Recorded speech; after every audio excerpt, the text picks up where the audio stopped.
Bawal muna ang kampanya simula Huwebes Santo, kaya lalong puspusan ang pag-iikot ng mga kandidato bago ang campaign break. Nakatutok si Rafi Tima.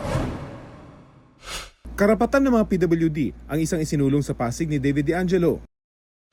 Pagpapabilis ng usad ng mga kaso ang mungkahi ni Atty. Angelo de Alban. Nag-motorcade sa Misamis Oriental sina Senador Bato de la Rosa at Philip Salvador. Kasama rin nila sina Atty. Raul Lambino,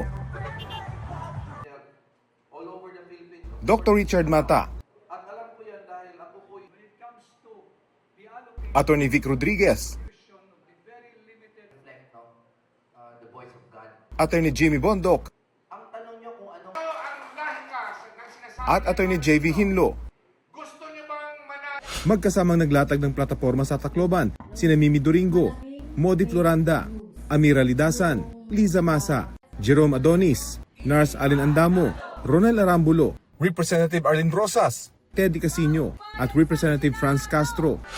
Programang pangkalusugan ang isa sa ipinaglalaban ni Senador Bongo.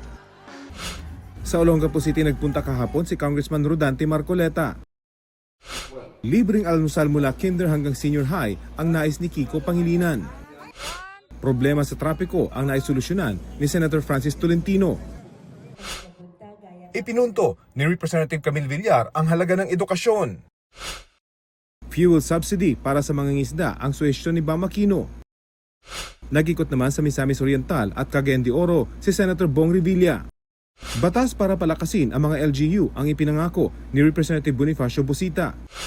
Kapakanan ng kabataan ang isa sa susuportahan ni Senator Pia Cayetano. Patuloy naming sinusundan ang kampanya ng mga tumatakbong senador sa eleksyon 2025. Para sa GMA Integrated News, Rafi Tima nakatutok, 24 oras.